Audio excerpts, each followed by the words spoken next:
জানি না শুরুটা কিভাবে করব, কিন্তু যেটা হলো সত্যি কথা বলছি খুব বাজে জিনিস হলো।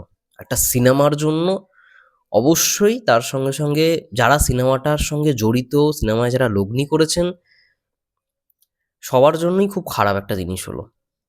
'বরবাদ' সিনেমার যা খবর পেলাম, ইতিমধ্যে সেন্সর সার্টিফিকেশন থেকে বহুত ব্রুটালিটির সিন কেটে দেওয়া হয়েছে।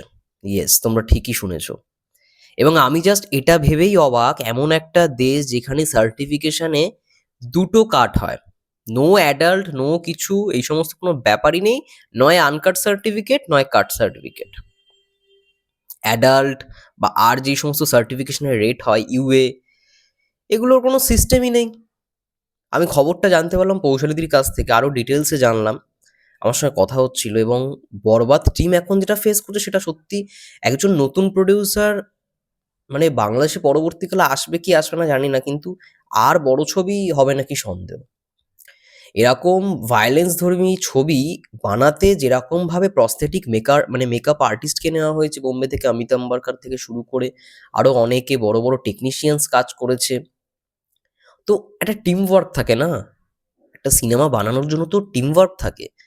তো সেই টিম ওয়ার্কটা কোথাও গিয়ে বিফলে গেল। এবং এটা ভেবেই আমার কোথাও গিয়ে আপত্তি যে একটা এত বড় মানে যাই হোক না কেন, সরকার থাকুক না থাকুক, সেই দেশের মধ্যে আমি এই জিনিসটা বুঝতে পারলাম না যে সার্টিফিকেশন বোর্ডের কোনো মানে কিছুই নেই। আগে ছিল সেন্সর বোর্ড, সেটা হয়েছে সেন্সর সার্টিফিকেট, নামেরই শুধুমাত্র চেঞ্জ হয়েছে। সেই গদিতে যারা বসে বা সেই সমস্ত মানে যারা সদস্য তাদের চেঞ্জ হয়নি, তাদের রুলসের চেঞ্জ হয়নি। এবং ফলাফলে কি হচ্ছে না, ভালো ভালো সিনেমাগুলো নষ্ট হচ্ছে। বরবাদ সিনেমার যে মেন ব্রুটালিটির দৃশ্যগুলো সব কেটে ফেলা হচ্ছে বন্ধুরা, জানো? ওগুলোকে বাদ দিয়েছে সেন্সর বোর্ড। মেন দৃশ্যগুলো যেগুলো দেখে দর্শকরা এনজয় করতো, কি হলো, লাভের লাভ কি হবে? মেন ব্রুটালিটির দৃশ্যগুলো যদি কেটে দেয়, মানে এটা নিয়ে সত্যি আমাদের ধারণাই ছিল না। আমার তো পার্সোনাল ধারণাই ছিল না। অনেক তো ভায়োলেন্স সিনেমা হয়, অনেক হয়। এবার এটা বলাটাও ভুল যে সেগুলো কি বাংলাদেশে হয়, একেবারেই নয়। সব ইন্ডিয়া থেকে হয়, মানে ইন্ডিয়ান সিনেমার ক্ষেত্রে হয়, বা এগুলো হতে পারে কোরিয়ান সিনেমা, আমেরিকান ফিল্ম, ঠিক আছে, স্প্যানিশ ফিল্ম, সেগুলোর ক্ষেত্রে হয়। বাংলাদেশের সিনেমার কখনো ভায়োলেন্স সিনেমা এসছে এর আগে? এটাই হচ্ছে সব থেকে মানে বাজে জিনিস। এর আগে অ্যানিমেল সিনেমাটা যখন এসছিল ইন্ডিয়ায়, মানে ইন্ডিয়া থেকে যদিও বা না, যখন বাংলাদেশে এসছিল তখন সেন্সার হয়েছিল। আমি ড্যাম শিওর অ্যানিমেল যেরকমভাবে কাট পেয়েছিল তার থেকেও বেশি কাট পেয়েছে হচ্ছে বরবাদ। কোনো সিনকেই রাখছে না বলছে, মানে বরবাদের মেন যে ভায়োলেন্সের দৃশ্যগুলো সেগুলোর কোনোটাই রাখছে না সেন্সার সার্টিফিকেশন থেকে, ভাবো। এবং আমার কোথাও গিয়ে মনে হয় বরবাদকে না ইন্ডিয়াতে রিলিজ দিয়ে দিলে খুব ভালো হতো। আরামসে আনকাট পেয়ে যেত বা অ্যাডাল্ট পেয়ে যেত, এ সার্টিফিকেট আরামসে পেয়ে যেত। ভাই ছবিটাকে রেস্ট্রিক্টেড করে দাও না, যে এই দর্শক থেকে এই দর্শক দেখতে পারবে বা এই দর্শকের নিচে দর্শক দেখতে পারবে না, এ সার্টিফিকেট দিয়ে দিতে পারতো, সেটাও করেনি। যা খবর পাচ্ছি যে ওটা হয়ই না, এ সার্টিফিকেশনই নাকি হয় না। নয় আনকাট নয় কাট, এরকম দুটো সার্টিফিকেশন। মানে কি ধরনের সেন্সার, কি আছে মানে সেন্সার সার্টিফিকেশনের কোনো এটা রুলস হলো?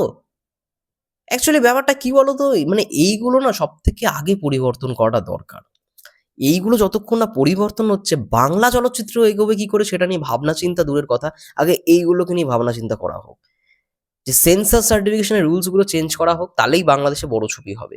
আর এই প্রডিউসারদের কি যাচ্ছে বলো তো দিনগুলো? তারা কি দোষ করেছে? তারা তো ইনভেস্ট করেছে একটা ছবির পেছনে, তাদের তো কোনো কিছু দোষ নেই। এবার বরঞ্চ তাদেরকে আরো একটা ভয়ঙ্কর পরিস্থিতির সঙ্গে হতে হবে। অন্তরাত্মা বলে যে ছবিটা আসছে, সেই ছবির একবার কন্টেন্ট, মানে আমার তো এটাই খারাপ লাগছে, সেই ছবির কন্টেন্টগুলো সত্যি সত্যি কথা বলছি একটা ক্ষমতা রাখে।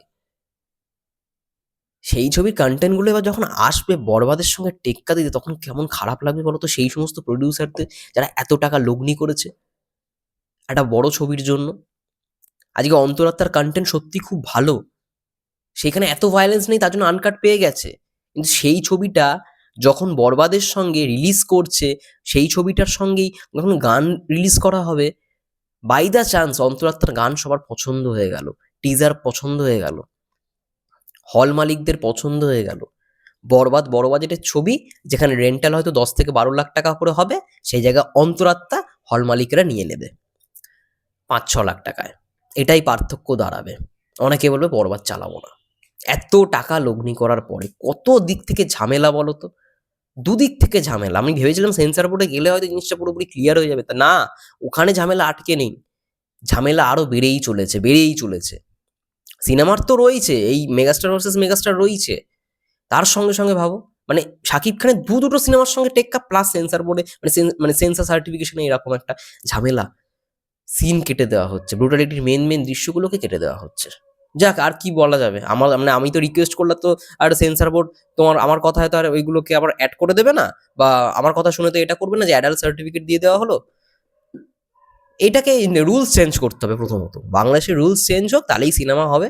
নাহলে আমি যা পরিস্থিতি দেখতে পাচ্ছি, আজকে এটা বলছি, কালকে এটা বলছি, কালকে আর মানে এর থেকেও খারাপ খবর বলছি, কেউ সিনেমা বানাবে না, কোনো বড় প্রডিউসার আসবে না বাংলাদেশে। এত বড় রিস্ক নিয়ে সিনেমা বানিয়ে যখন সেন্সর সার্টিফিকেশন থেকে সিন কেটে দেবে, কেউ এরকমভাবে সিনেমা বানাবে না, বড় ছবিও আর হবে না। এটাই হবে আলটিমেট। যাই হোক, তোমাদের কি মন্তব্য অবশ্যই জানাতে পারো। ততক্ষণের জন্য সবাই ভালো থেকো, সুস্থ থেকো, টেক কেয়ার। কিছুক্ষণ পরেই আসছে বরবাদের দ্বিতীয় গান, নিঃশ্বাস। দেখা যাক ওই গানটা কেমন হয়।